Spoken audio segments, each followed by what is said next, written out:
ሰላም ጤና ይስጥልን የተወደዳችሁና የተከበራችሁ የገበያ ሚዲያ ተከታታዮቻችን እንደምን አላችሁ? ይህ በሮሃ ፎሬክስ ቢሮ ስፖንሰርነት ወደ እናንተ የሚደርሰው ዕለታዊ የምዕራፍ 1 የቢዝነስ ዜናችን ነው። በቢዝነስ ዜና ወጃችን ላይ የሮሃ ፎሬክስ ቢሮን የዕለቱን ምንዛሬ ዋጋ አካተን እንድትከታተሉን እየጋበዝን ለዕለቱ ወደ ያዝንላችሁ ዜናችን እናልፋለን።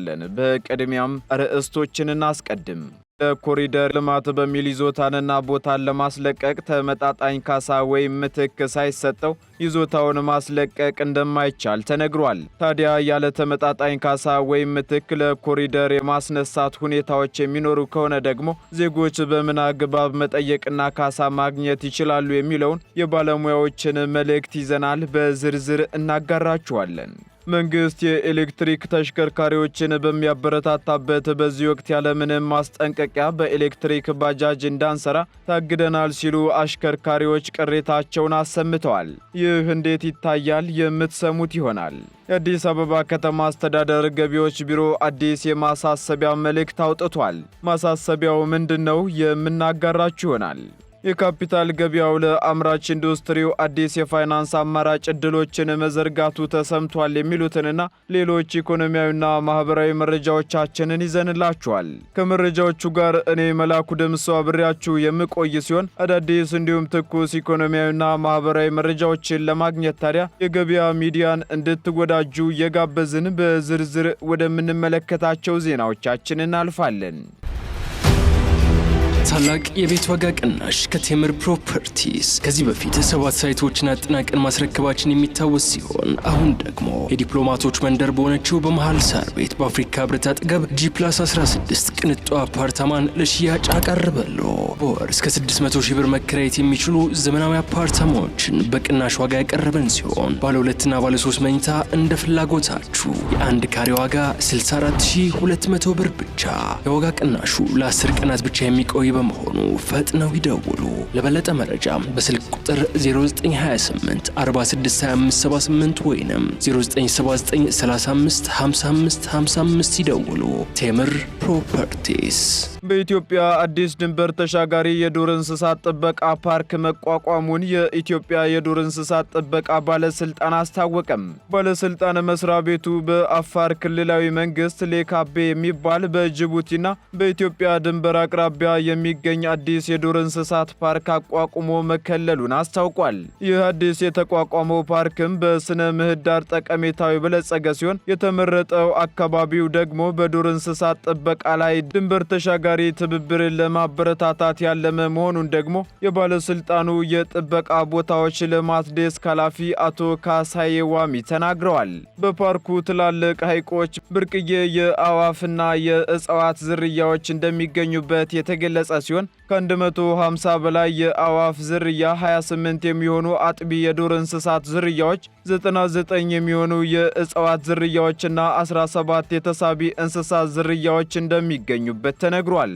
የጥበቃ ቦታዎች ልማት ዴስክ ኃላፊው አክለውም በአሁኑ ጊዜ በፓርኩ ውስጥ የሚገኙትን ብርቅዬ እጽዋትና እንስሳት ዝርዝር ለማውጣት ጥናት እየተካሄደበት ስለመሆኑ አብራርተዋል። ይህ ድንበር ተሻጋሪ ፓርክ በኢትዮጵያና በጅቡቲ መካከል ያለውን የጋራ ምህዳርና ፍሰት ዝርያዎችን በመጠበቅ ረገድ ያላቸውን ትብብር ያጠናክራል ተብሎ ይጠበቃልም ተብሏል። በኢትዮጵያ የአቮካዶ ምርት እየተስፋፋ መምጣቱን ተከትሎ ከዚህ ወር ማለትም ከሚያዝያ መጨረሻ ጀምሮ አብዛኛው የአቮካዶ ምርት ለውጭ ገበያ እንደሚቀርብ የግብርና ሚኒስቴር አስታወቀም። ክልሎችም ጠቀሜታውን በመገንዘብ ከአሁን ቀደም በባህላዊ መንገድ የሚሰሩ ቋሚ ሰብሎችን ወደ ተሻሻለ ዝርያ ያላቸው የአቮካዶ ችግኞች በመቀየር እያመረቱ መሆኑንም ሚኒስተሩ ገልጿል። በዚህም አቮካዶ በተከታታይ ዓመታት ለመላክ የሚፈልጉ አርሶ አደሮች መኖራቸውን የተናገሩት በሚኒስቴር መስሪያ ቤቱ የሆርቲካልቸር ኤክስፖርት ድጋፍ አስተባባሪ አቶ መኮንን ሰለሞን ሲሆኑ ከሚያዝያ መጨረሻ አንስቶ አብዛኛው የአቮካዶ ምርት ለውጭ ገበያ እንደሚቀርብ አስታውቀዋል። በደቡብ ምዕራብና በመካከለኛው ኢትዮጵያ አካባቢዎች ባሉ ባለሀብቶችን ወደ ዘርፉ ለማሰማራት የሚያስችሉ ዝግጅቶች መጠናቀቃቸውንም አክለዋል። በተመሳሳይ የእንጆሪ ምርት በአብዛኛው ወደ ውጭ ሀገራት መላክ እንደሚቻል ገልጸው በተጨማሪም ወደ ውጭ ከሚላኩ የፍራፍሬ ምርቶች መካከል መካከል ቀዳሚውን ደረጃ የሚይዘው ደግሞ የሙዝ ምርት እንደሆነም ተናግረዋል። የካፒታል ገበያ ለአምራች ኢንዱስትሪው የፋይናንስ አማራጭ ዕድሎችን ዘርግቷል ሲል የኢትዮጵያ ካፒታል ገበያ ባለስልጣን አስታወቀም። የካፒታል ገበያው ለአምራች ኢንዱስትሪው የፋይናንስ አማራጭ ዕድሎችን ማቅረቡን የባለስልጣኑ ዋና ዳይሬክተር ሀና ተህልቁ ተናግረዋል። ሶስተኛው የኢትዮጵያ ታምርት ኤክስፖ በአዲስ ዓለም አቀፍ ኮንቬንሽን ማዕከል በይፋ ተመርቆ መጀመሩ ይታወሳል። በዚህም የካፒታል ገበያው ለተሟላ የማክሮ ኢኮኖሚ ማሻሻያና ለአገር በቀል ምጣኔ ሀብት ትልቅ ሚና ይጫወታል ሲሉ የኢትዮጵያ ካፒታል ገበያ ባለስልጣን ዋና ዳይሬክተሩ አክለዋል። የኢትዮጵያ ካፒታል ገበያ ለምጣኔ ሀብት ሽግግሩ ቁልፍ ሚና ለሚጫወተው ኢንዱስትሪ የተለያዩ የፋይናንስ አማራጮችን ማቅረቡንም አክለዋል። ባለስልጣኑ ለረጅም ጊዜ የሚቆይ የፋይናንስ አቅርቦት ለአምራች ኢንዱስትሪው ከሚያቀርበው አዲስ የፋይናንስ አማራጭ ውስጥ እንደሚካተትም ጠቅሰዋል። አምራች ኢንዱስትሪውን የሚደግፉ መሰረተ ልማቶችን ለማሟላት በተለያዩ ቦንዶች አማካኝነት የፋይናንስ አማራጮችን ያቀርባል ያሉት ዋና ዳይሬክተሯ አነስተኛና መካከለኛ አምራቾችን በዘላቂነት ውጤታማ ለማድረግ የፋይናንስ ምንጫቸውን የሚያሰፉበት አማራጭ ባለስልጣኑ ዘርግቷልም ብለዋል።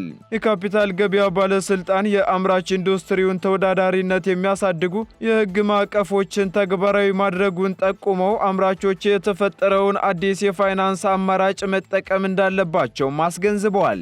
የካፒታል ገበያ ከውጭ ባለሀብቶች ጋር ትብብርን በማጠናከር የፋይናንስ ምንጭን በማሳደግ በኩልም ጠቀሜታው የጎላ መሆኑን አስረድተዋል። ያለምንም ማስጠንቀቂያና ቅድመ ሁኔታ ከስራ መስመር እንድንወጣ መደረጉ ለዘርፈ ብዙ ችግር ዳርጎናል ሲሉ የኤሌክትሪክ ባጃጅ አሽከርካሪዎች ቅሬታቸውን አሰሙም። በመንግስት አበረታችነት በሚሊዮን የሚቆጠር ገንዘብ በብድርና በዋስትና ጭምር አውጥተን በቅርቡ የገዛናቸውን የኤሌክትሪክ ባጃጅ በአስፋልት መንገድ እንዳንሰራ ተከልክለናል ሲሉ ቅሬታቸውን አሰምተዋል። በሐዋሳ ከተማ የሚገኙ ቅሬታ አቅራቢ አሽከርካሪዎችም እያንዳንዳቸው በ1 ሚሊዮን 200 ሺህ ብር ገደማ የሚገዙ 140 በላይ ባጃጆች በከተማው እንደሚገኙም ገልጸዋል። አሽከርካሪዎቹ ያለ አንዳች ውይይትና ቅድመ ሁኔታ ካሳለፍነው አርብ ጀምሮ በአስፋልት መንገዶች እንዳይሰሩ ተብለናል በሚል የትራፊክ ፖሊሶችና የመንገድ ደህንነት አስከባሪዎች የእንቅስቃሴ ገደብ እንደጣሉባቸው አስረድተዋል። በሌላ በኩልም ከባጃጅ ግዢው በተጨማሪ ለሶስተኛ ወገን 12000 ብር ገደማ 2% ተብሎ ደግሞ 21000 ብርና ለታርጋ 10000 ብር ከእያንዳንዱ ባጃጅ ለመንግስት ገቢ አድርገናል የሚሉት ቅሬታ አቅራቢ አሽከርካሪዎቹ ከተማውንና ዘመኑን የሚመጥን ትራንስፖርት ነው ስንባል ቆይተን በድንገት ከመስመር ውጡ መባላችን ለዘርፈ ብዙ ችግሮች ተዳርገናልም ብለዋል። የእነዚህን የኤሌክትሪክ ባጃጅ አሽከርካሪዎች ቅሬታን ተከትሎም ከሐዋሳ ከተማ መንገድ ልማትና ትራንስፖርት መምሪያ ኃላፊና ምክትል ኃላፊው መረጃና ምላሽ ለማግኘት የተደረገው ተደጋጋሚ ሙከራ ግን እንዳልተሳካ የገበያ ሚዲያ ምንጮች ዘግበዋል። የአዲስ አበባ ከተማ አስተዳደር ገቢዎች ቢሮ የደረጃ ሀና ለግብር ከፋዮችን በተመለከተ አዲስ የማሳሰቢያ መልእክት አውጥቷል። የከተማ አስተዳደሩ ገቢዎች ቢሮ በፌዴራል ገቢ ግብር አዋጅ ቁጥር 979/2008 እና በተሻሻለው በታክስ ሂሳብ መዝገብ አያያዝ በመመሪያ ቁጥር 176/2014 መሰረት የደረጃ ሀና ለግብር ከፋዮች በሙሉ ዓመታዊ ግብራቸው በሂሳብ መዝገብ የመቅረብ ግዴታ መጣሉን አንስቷል። ይሁንና አንዳንድ ግብር ከፋዮች ግብራቸውን በሂሳብ መዝገብ ከማሳወቅ ይልቅ በቁርጥ ግብር ክፍያ በመፈጸም እየተስተናገዱ መቆየታቸውን ቢሮው አረጋግጫለሁ ብሏል። ይህ ድርጊት ደግሞ ከአዋጁ ጋር የሚጻረር በመሆኑ ከመጪው ሐምሌ 1 ቀን 2017 ዓ.ም ጀምሮ የሂሳብ መዝገብ እንዲይዙ በሕግ የሚገደዱ ግብር ከፋዮች በሙሉ ያለ ሂሳብ መዝገብ የማይስተናገዱ መሆኑን በመረዳት ግብር ከፋዮች ከወዲሁ ዝግጁ እንዲሆኑ ሲል ጥብቅ ማሳሰቢያ አስተላልፏል። ከዚሁ ጋር ተያይዞም ሰሞኑን ከመጪው ዓመት ጀምሮ የደረጃ ሀና ለግብር ከፋዮች የሂሳብ መዝገብ ካላቀረቡ እንደማይስተናገዱ የሚደነግግ ውሳኔ ማስተላለፉን የአዲስ አበባ ገቢዎች ቢሮ ማስታወቁ ይታወሳል። በዚህም ሁሉም የደረጃ ሀና ለግብር ከፋዮች ስርዓት ያለው የሂሳብ መዝገብ ካላቀረቡ ከሚቀጥለው ዓመት ጀምሮ አይስተናገዱም ሲሉ የአዲስ አበባ ገቢዎች ቢሮ የኮሚኒኬሽን ዳይሬክተሩ አቶ ሰውነት አየለ መናገራቸውን እኛም በገበያ ሚዲያ ዜና ወጃችን ወደ እናንተ ማድረሳችን አይዘነጋም። በዚሁ መሰረት ቢሮው ዛሬ ባወጣው ማሳሰቢያ የደረጃ ሀና ለግብር ከፋይ ነጋዴዎች በታክስ አስተዳደሩ አዋጅ 988/2008 መሰረት የሂሳብ መዝገብ እንዲይዙ በሕግ የሚገደዱ ግብር ከፋዮች በሙሉ ያለ ሂሳብ መዝገብ የማይስተናገዱ መሆኑን በመረዳት ግብር ከፋዮች ከወዲሁ ዝግጁ እንዲሆኑ ሲል ማሳሰቢያውን አስተላልፏል። ቀጥለናል። ውድ ተከታታዮቻችን ለኮሪደር ልማት በሚል ይዞታንና ቦታን ለማስለቀቅ ተመጣጣኝ ካሳ ወይም ምትክ ሳይሰጠው ይዞታን ማስለቀቅ እንደማይቻል የዘርፉ ባለሙያዎች ተናገሩ። ይህ የተባለው ለኮሪደር ልማት በሚል ይዞታን በቅድሚያ ተመጣጣኝ ካሳም ሆነ ከመሬታችንና ይዞታችን እየተነሳን ነው የሚሉ በሀገሪቱ የተለያዩ አካባቢዎች ያሉ በርካታ ነዋሪዎች ቅሬታ ማንሳታቸውን ተከትሎ ነው ተብሏል። በዚህም በሀገሪቱ አንቀጽ 40 ንዑስ አንቀጽ 8 መሰረት መንግስት ለህዝብ ጥቅም አስፈላጊ ሆኖ ቢያገኘውና ለልማት ቢፈልገው በቅድሚያ አስፈላጊውንና ተመጣጣኝ ካሳ በመክፈል የግል ንብረትንና የይዞታ መብትን ጨምሮ መውሰድ እንደሚችል መደንገጉን ባለሙያዎቹ አንስተዋል። ነገር ግን ህጉ ለኮሪደር ልማት በሚል ይዞታንና ቦታን ለማስለቀቅ ተመጣጣኝ ካሳ ወይም ምትክ ሳይሰጠው ይዞታን ማስለቀቅ እንደማይቻል አስቀምጧልም ብለዋል። ይህን የህግ ድንጋጌም ተግባራዊ ለማድረግ የወጣ ዝርዝር ድንጋጌዎችን ይዞ የወጣና ለህዝብ ጥቅም ሲባል የመሬት ይዞታ የሚለቀቅበት፣ ካሳ የሚከፈልበት፣ ተነሺዎችም ተመልሰው የሚቋቋሙበት ሁኔታን ለመወሰን የወጣ አዋጅ ቁጥር 1161/2011 መኖሩንም አብራርተዋል። ባለሙያዎቹ አክለውም በዚሁ አዋጅ መሰረት ለህዝብ ጥቅም መሬት የሚለቀቅበትን ስርዓት በዝርዝር ማስቀመጡን ገልጸው መሬቱ ለተሻለ ህዝብ ጥቅም እንዲለቀቅ መወሰን፣ ምትክና ካሳ መክፈል ባለይዞታውን ከማስለቀቅ በፊት የሚወሰኑ መሆኑን ድንጋጌው እንደሚያስቀምጥም ተናግረዋል። በመሆኑ አንድን ባለይዞታ በህግ አግባብ ለህዝብ ጥቅም ሲባል በመንግስት ተወስኖ ተመጣጣኝ ካሳ ወይም ምትክ ሳይሰጠው ይዞታን ማስለቀቅ እንደማይችልም ተናግረዋል። በዚህም ያለ አግባብ ተመጣጣኝ ካሳ ወይም ምትክ ሳይሰጠው እንዲሁም ደግሞ በኮሚቴ በሚገመት ግምት ላይ ቅሬታ ያላቸው አቤቶታ አቅራቢዎች በመጀመሪያ ለአቤቶታ ሰሚ አካል ማቅረብ እንደሚችሉ በአዋጁ አንቀጽ 19 ንዑስ አንቀጽ 1 ስር መደንገጉን ባለሙያዎቹ ተናግረዋል። ቅሬታው በአቤቶታ ሰሚ አካል ውሳኔ መልሰው ማግኘት ካልተቻለ ወይም ቅሬታው ካልተፈታ ደግሞ ወደ ይግባኝ ሰሚ ጉባኤ ቅሬታ ማቅረብ እንደሚችሉም ተነስቷል።